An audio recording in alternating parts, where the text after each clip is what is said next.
month after month, you were losing weight nicely. Then all of a sudden, boom, the scale stopped moving. Or worse yet, started going back up. Look, I've been there too. Over the course of losing over 100 pounds on a GLP-1, I've hit my share of plateaus too.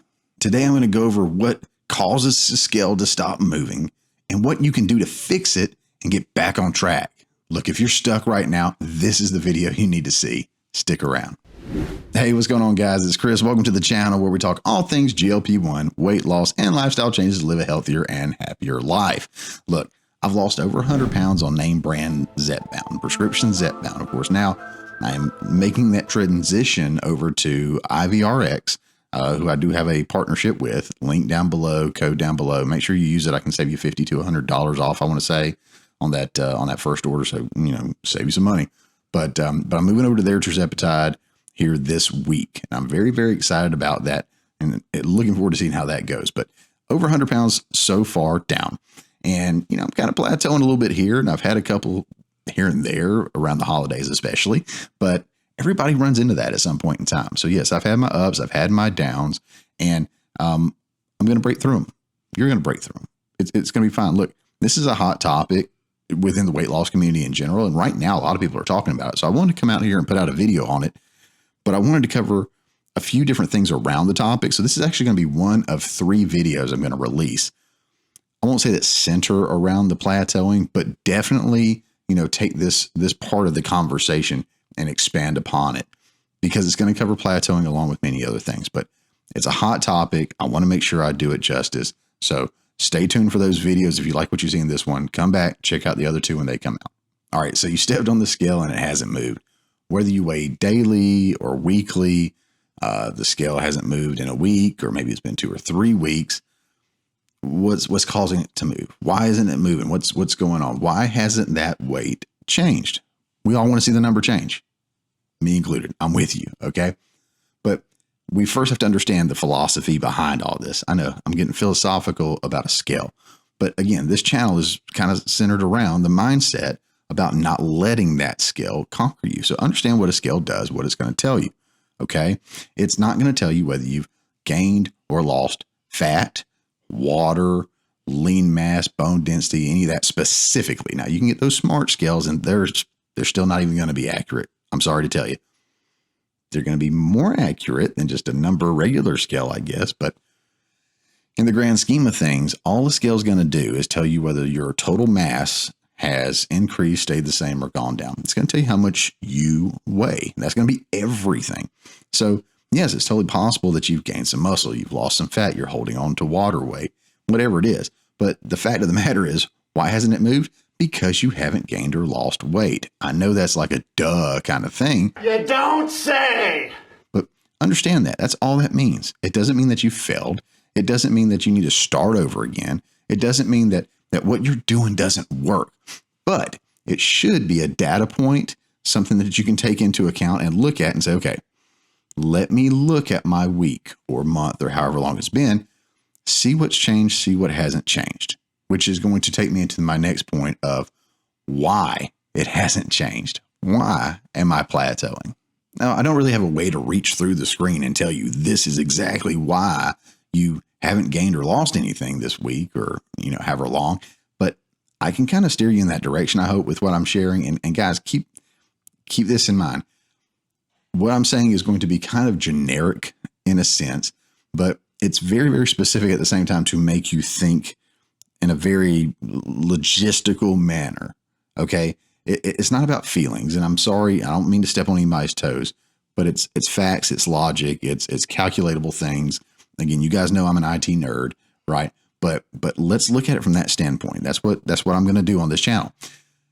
Your weight hasn't gone up. It hasn't gone down because it hasn't changed. Why hasn't it changed? You've been doing all the things. I watch several content creators and they say, you've done all the things, or I've done all the things.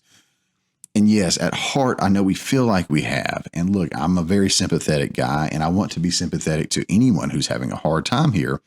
But we also have to be realistic. Have we done all the things? So if you step on the scale and it hasn't gone down, here's a few things I would ask you.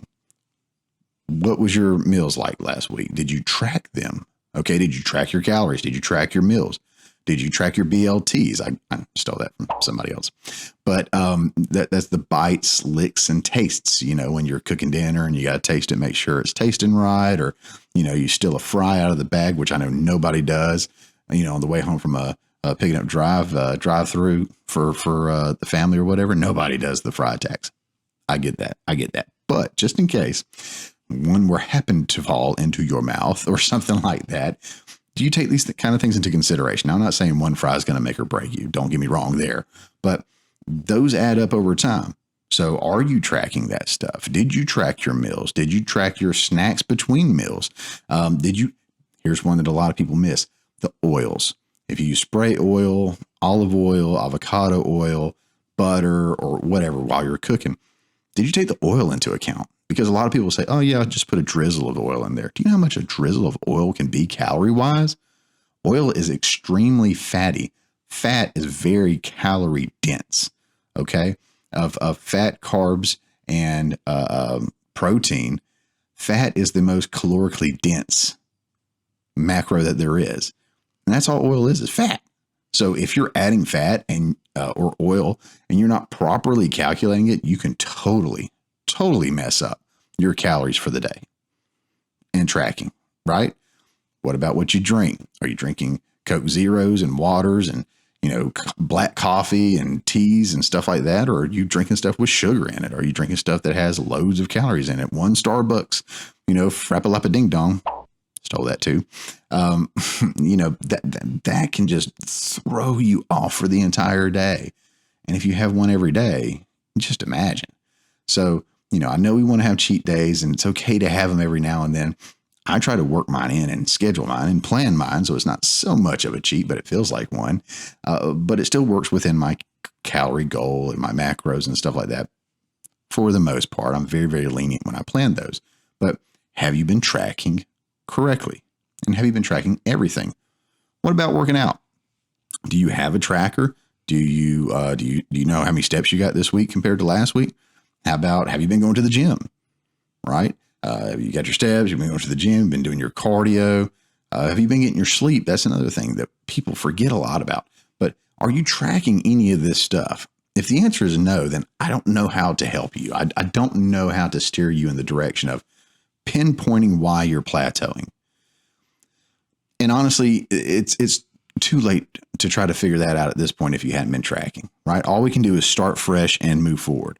So if you haven't been tracking, look, I push for that all the time. And I know I've got people in the comments saying, I don't track anything and I lose weight all the time. That's great.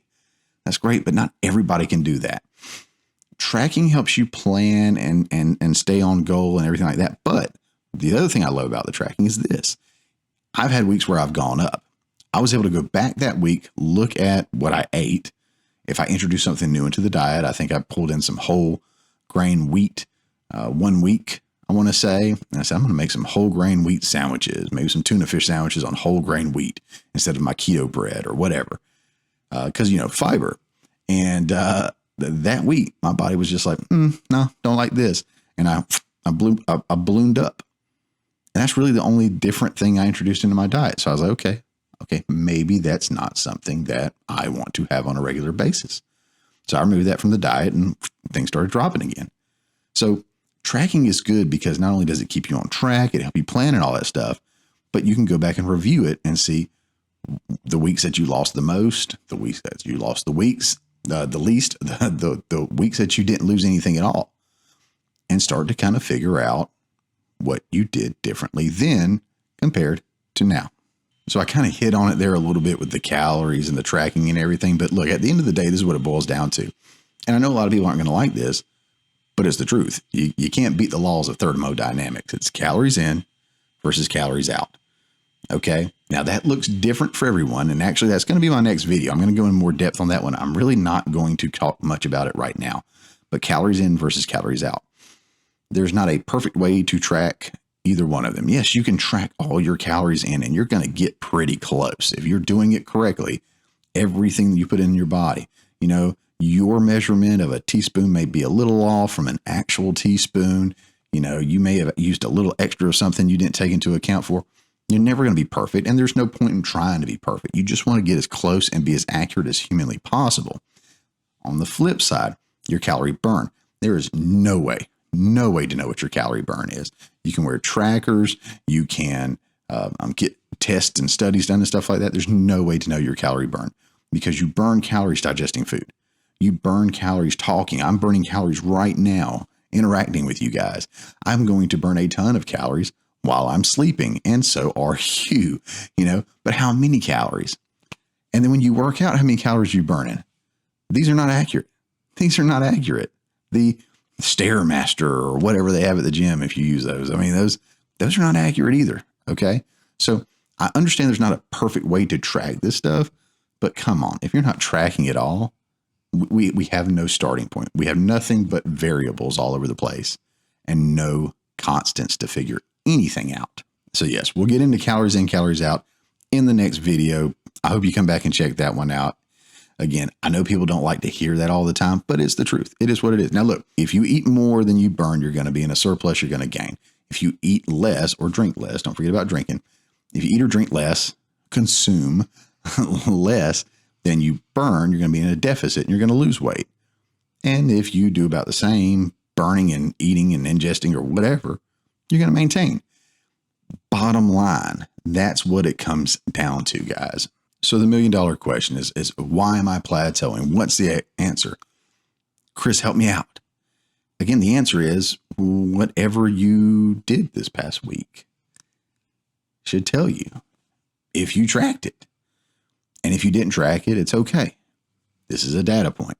You start here, go to next week and track your meals, track your progress, track your gym activities, your steps, your miles, your whatever you're doing. And maybe we're not doing miles yet, and that's okay.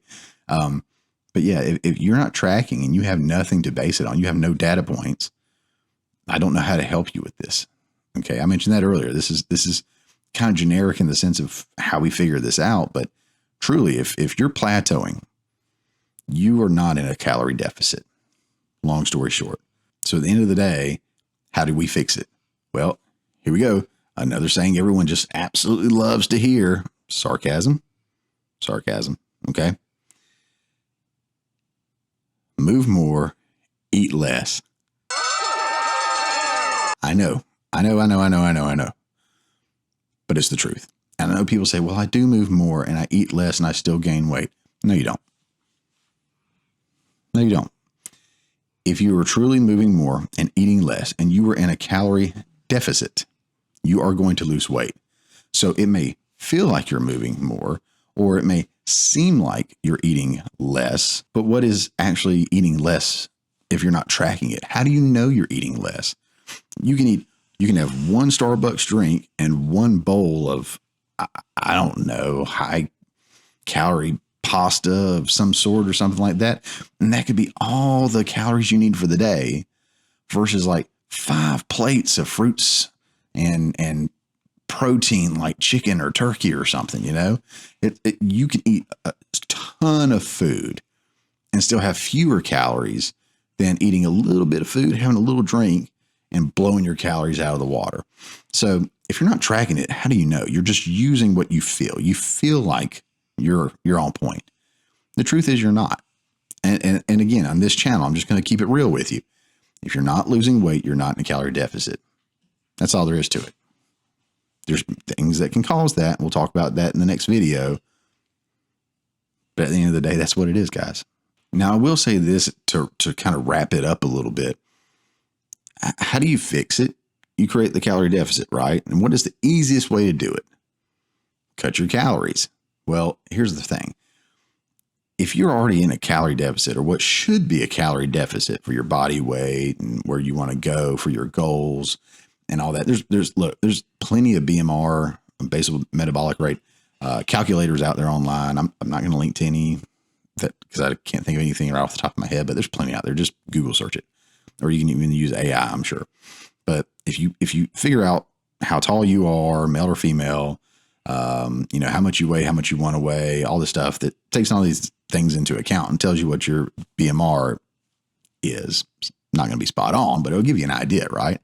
So that's how many calories you need per day to be in a plateau, basically, to be balanced. So anything below that should create a deficit. Now, before you go cutting your calories anymore, if you've already cut your calories a decent amount, put in that BMR calculator, your goal weight in your information and see what the BMR is at that weight. And so if you're already at or below the daily calorie intake for that weight, I'm going to just ask you to pump the brakes and don't cut your calories anymore. Because if you keep cutting your calories, you're going to cut your nose off to spite your face. You're going to destroy your metabolism. I don't care if you're male or female. Listen to me. Listen to me. Building muscle mass. I ain't talking about getting jacked. Okay. And ladies, you don't really have to worry about that unless you go hardcore and you want to get jacked. But if you don't build muscle mass to counter the fat loss, then all you lose is just weight, meaning a combination of fat and muscle, your basal metabolic rate is going to decrease over time, which means your calories is going to suffer, which means you're going to have to eat less and less and less to stay on point. And that's not healthy. That's not good. So we'll go into that in the next video, but I do want to just pump the brakes right there. If that's going through your head, I didn't lose weight this week, I need to cut my calories more. No. You just need to track your calories and make sure you're on point. And you probably need to hit the gym and lift some weights. Look, at the end of the day, you got to put in the work. I talk about this all the time. You can take every GLP-1 and supplement and whatever in the book, but if you don't go out there and you don't do the work, if you're not the one driving the train and letting it drive you or whatever, I mean, you're going to struggle to get there, guys. If you use it as an appetite suppressant and that's it, I mean, it's going to work if you get the right dosage, but it's capable of so much more. And so are you. So you put in the work, you do the tracking, you do the planning, you go out there and put the work in, you're going to see phenomenal results. There are people that have been on this medication for years, and have lost, a fraction of the weight that they want to use. Now, I'm not knocking them. Slow and steady is a great way to do it. I'm not knocking them at all. And there's people that have been on it a short period of time and lost a ton of weight, which, to be fair, is probably not exactly the healthiest. But like me, I'm like, I want to get there. I want to get there as soon as I can, but I want to do it as healthily, yes, as I possibly can, which means I'm taking my butt to the gym and I'm working out and I'm lifting heavy. I'm going hard. As Greg says, harder than last time, right? Harder than last time.